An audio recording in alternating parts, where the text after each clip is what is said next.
The Millionaire Next Door, The Surprising Secrets of America's Wealthy is a 1996 book by Thomas J. Stanley and William D. Danko. This book is a compilation of research done by the two authors in the profiles of millionaires. In this case they used the term millionaire to denote U.S. households with net worths exceeding $1 million. The authors compare the behavior of those they call UAWs and those who are PAWs. UAWs versus PAWs. Under-accumulator of wealth is a name coined by the authors used to represent individuals who have a low net wealth compared to their income. A $250,000 per year doctor is an under-accumulator of wealth if his/her net worth is less than the product of their age and 1/10 of his/her realized pre-tax income. Take for example a 50-year-old doctor earning $250,000, according to the formula she should have or about $1.25 million in net worth.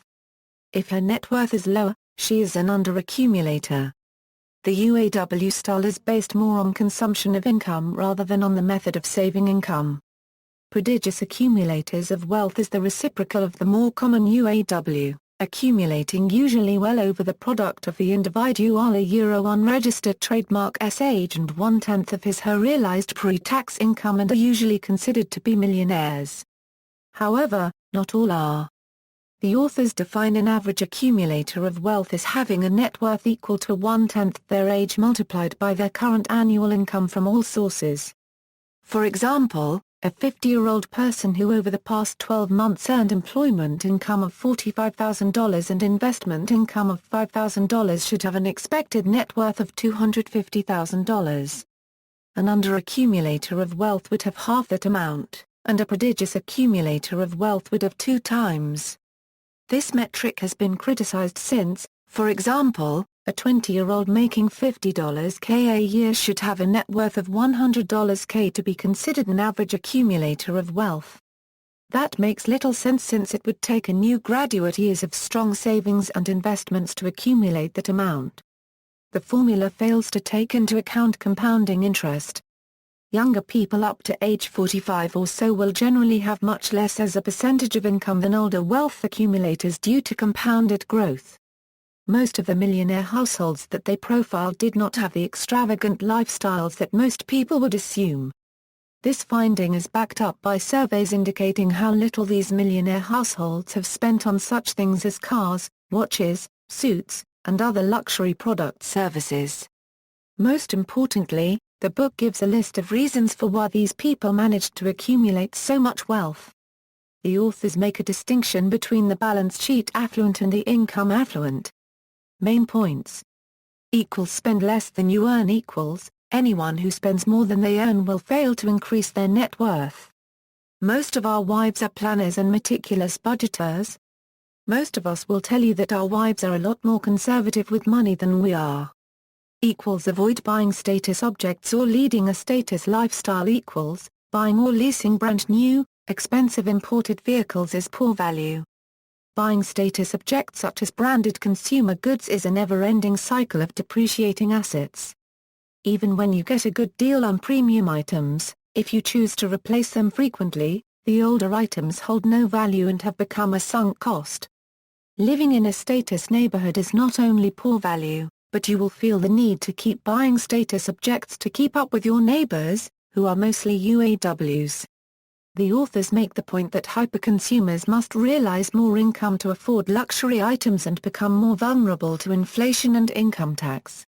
PAWs are willing to take financial risk if it is worth the reward. PAWs are not misers who put every penny under their mattress. They invest their money for good returns, and will consider riskier investments if they're worth the reward.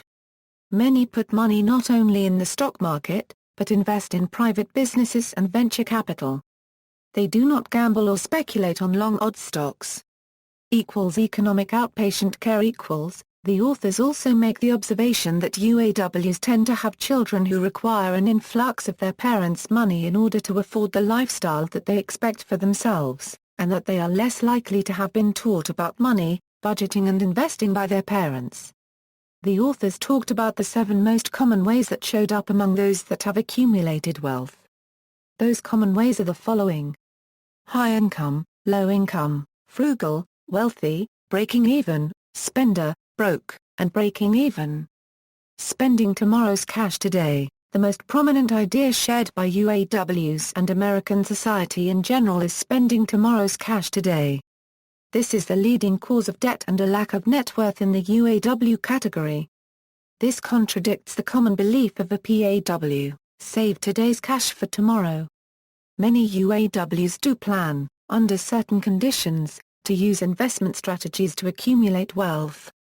However, most don't actually use investment strategies to accumulate wealth once the initial conditions are met. For example, under-accumulators of wealth will promise to start investing once they have earned 10% more in annual income. Unfortunately, when most receive that extra 10% of income, there isn't an investment made. These claims and ideas usually branch off an initial belief that a lack of wealth can simply be solved by an increase in income. Even among those that do invest money, most invest only because they have an excess of income. Between 2001 and 2004, the median family income dropped 2.3%, and in response, the percentage of families who owned investment stocks fell by 3.3%, showing that investments are only made in times of excess. Better than theory. The better than theory is one of the main reasons many UAWs don't hold true to their promise to invest after a rise in income. The theory is that the UAW's necessity for that income will also rise in response to the risen income level. Most UAWs are possessed by possessions. According to a study conducted by Yale and stated in the Millionaire Next Door, individuals measure the level of their success through comparison to nearest neighbors and or closest relatives. Therefore, as the level of income rises, so will their desire to outperform those that they compare themselves to. Better off theory. In addition to the better than theory, there is a better off theory. This theory suggests that those UAWs who grow up in a poor family and land a high-income career have a tendency to feel the need to be better off than their parents. To a UAW, better off implies a larger house, a respectable degree, a foreign luxury car, a boat, and a club membership. A hypothetical example is provided in The Millionaire Next Door to explain this concept. Teddy Friend is a typical UAW that grew up in a poor family but was still exposed to a rich lifestyle at school. He saw rich kids, and decided that one day he would be better off than his poor parents. Sure enough, when Mr. Friend reached a high income level, he indulged himself in possessions. He bought a large home along with a foreign luxury car. According to most UAWs, he lives a very comfortable lifestyle. He lives a very comfortable lifestyle in terms of possessions, but in terms of financial security, Mr. Friend's lifestyle is uncomfortable. Money, a renewable resource. Another belief that UAWs have is that money is the most easily renewable resource. This belief usually is another leading cause for UAWs' consumption and investment habits. Money is more easily spent now than it is saved. In America, it is easier to generate a high income than it is to accumulate wealth. Spending habits. When it comes to spending habits, UAWs are everything but frugal. A typical UAW tends to live in luxury, style, and above all, comfort. Not all UAWs fit these characteristics. A $50,000 a year janitor can be more of a PAW than a $700,000 a year doctor. The spending habits that UAWs have are a direct effect of the A-Euro better than a Euro theory. $1,000,000 choices. Some of the financial choices that UAWs make are considered to be a Euro $1,000,000 choice, a Euro, because if the choice hadn't a Euro unregistered trademark been made, the UAW would have an excess of $1 million. One example of $1,000,000 choice is to smoke. Smokers and drinkers tend to be UAWs because instead of building net worth, they spend their income to purchase alcohol or cigarettes. Another hypothetical example given in The Millionaire Next Door explains how a small purchase of cigarettes over a long period of time can accumulate a large sum of money. Mr. Friend, a Euro unregistered trademark's poor parents were smokers and drinkers. They smoked at least 3 packs of cigarettes a day during the week. 3 packs a day over 46 years translated into a sum of money that exceeded the value of their home by $33,000. Even more extraordinary, If the friends had invested and reinvested that money over a 46-year period, the portfolio would have exceeded $2 million. The value of a small amount of money over a long period of time is amazing. A UAW makes choices that, although financially insignificant at the present value, have a very significant future value. Choices such as drinking 2 cases of beer a week, smoking several packs of cigarettes a day, and buying large amounts of unnecessary food and objects are some examples of typical UAW choices. These choices are not necessarily large financial purchases right now, but over a long period of time, the opportunity cost of that money is very expensive. Car shopping habits equals, according to the authors, a common UAW drives a current model car, purchased new, and may have financed it on credit. PAWs rarely purchase new model cars and are less likely to own foreign or luxury vehicles.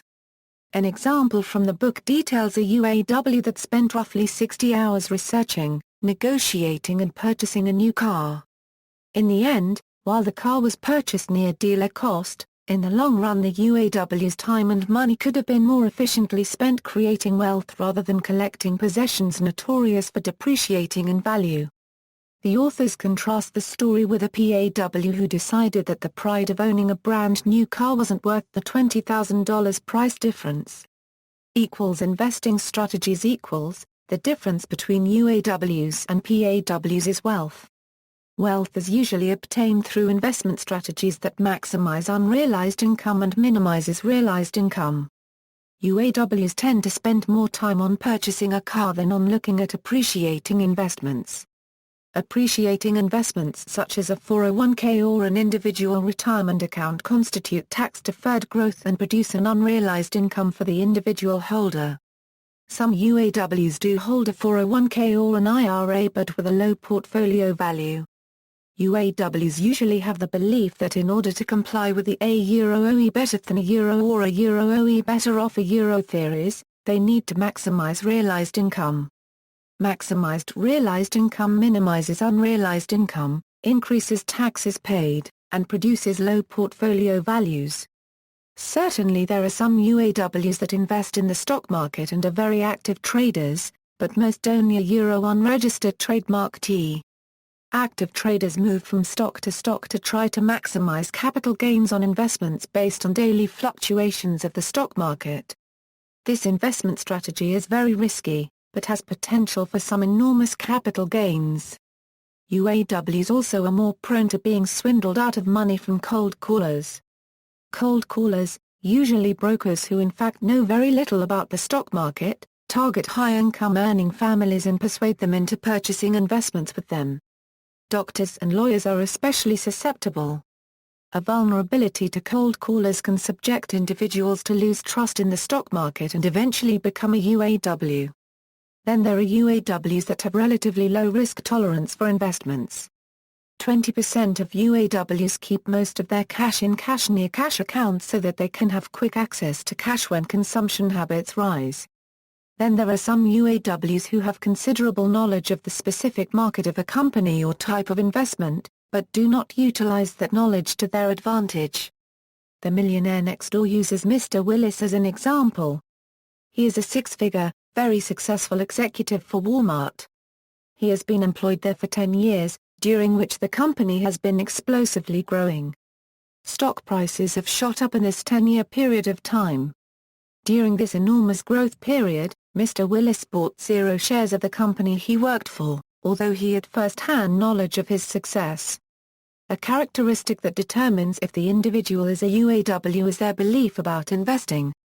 A UAW will usually state the following about investing: a euro week, a euro unregistered trademark S hopeless, a euro or a euro I never have the time needed to make it pay off, a euro or a euro you have never made so much a euro but the more we earn, the less we seem to accumulate a euro. Other remarks might include, a euro our careers take up all of our time, a euro or a euro I don't a euro unregistered trademark T have 20 hours a week to fool around with my money a euro. A UAW does not spend a considerable amount of time evaluating their investment strategies. On average, Their Euro unregistered trademark LL invest only 4.6 hours a month evaluating their investment portfolios. This is about 83% less than the amount of time a PAW allocates to financial planning. Minimal time dedicated to financial planning is a leading indicator of a UAW. Educational and career choices. Although UAWs exist in all career fields and have obtained different levels of education, some professions are more likely to lead to a UAW lifestyle. Doctors, physicians, lawyers, and dentists are among the top professions with a high UAW concentration of individuals. The individuals in these professions are twice as likely to be a UAW than a PAW. There are two reasons for these findings. First, because these professions require advanced degrees, individuals get a delayed start in the accumulation race. Most of the income during these educational pursuits is used to fund tuition, housing, and student loans rather than investment. The second reason is that American society has prescribed a lifestyle to these professions. Doctors are expected to live in an upscale neighborhood with multiple cars, a boat, and other luxury items. Their lives become a high-consumption lifestyle to fulfill the A euro OE better than a euro theory. Correlation between income and wealth equals, with doctors having a high propensity to be a UAW as evidence, there is an indirect relationship between the level of income an individual earns and the net wealth that one accumulates. Doctors have a reasonably high level of income. Therefore, it is more likely that doctors have relatively low amounts of net worth. The same holds true for those that have lower levels of income. They are more likely to accumulate more in relation to their level of income. Of course, there are those who are an exception to the rule on both sides of the spectrum. Mr. Friend, a Euro unregistered trademark's parents were poor, but they lived a high-consumption lifestyle leading them to be UAWs. Children of UAWs, when children are brought up in a high-consumption, UAW lifestyle, they are more likely to become UAWs themselves. More often than not, the children of high-income UAWs become more devout believers in the UAW system than their parents. The children grow accustomed to extreme luxury and believe that they too must possess the same luxury as their parents, even if their income is much less. It is an extreme manifestation of the A euro OE better off a euro theory. On the other hand, PAWs may also produce UAW offspring. If the friends had invested the money they had been consuming, they would have been considered PAWs. However, the standard of living that their son, Mr. Friend, grew up in would have been diminished. Mr. Friend would have felt an even higher desire to be a euro or better off a euro than his parents were. He may still have been a UAW regardless of whether his parents were UAWs or PAWs.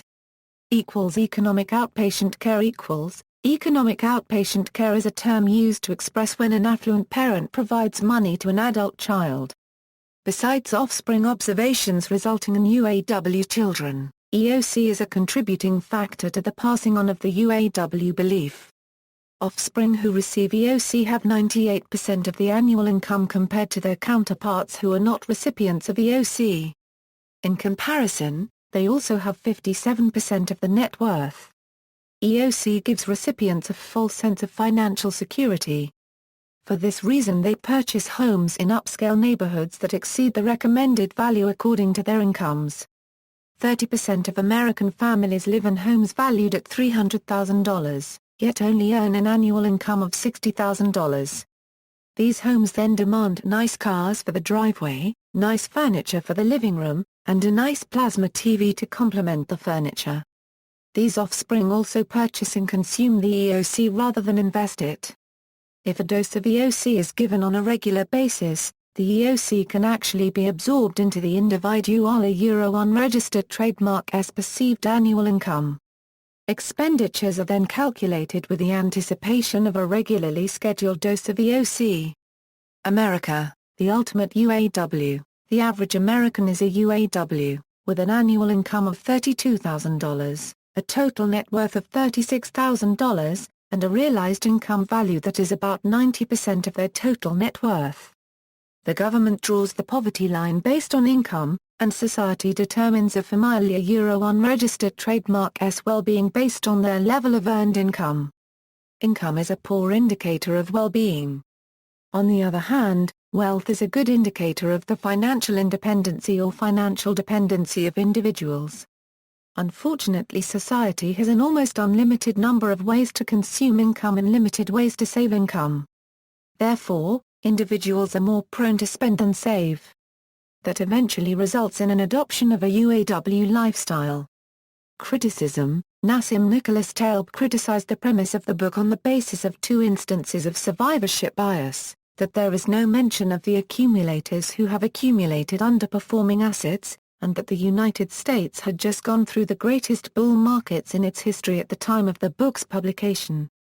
He suggested that the authors should lower the net worth of the observed millionaires to compensate for the effect of the unobserved losers, and to consider the fate of accumulators following prolonged periods of recession such as in 1982 or 1935.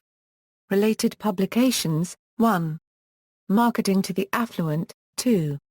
Selling to the Affluent, 3. Networking with the Affluent, 4. The Millionaire Next Door, 5. The Millionaire Mind, 6. Millionaire Women Next Door, 7. Stop Acting Rich. References. External links: Millionaire Next Door author, Thomas J. Stanley, official website and blog, Millionaire Next Door synopsis, first chapter, review of The Millionaire Next Door, review of The Millionaire Mind, Thomas J. Stanley's other book, UAWPAW Net Worth Calculator, Millionaire Next Door Calculator.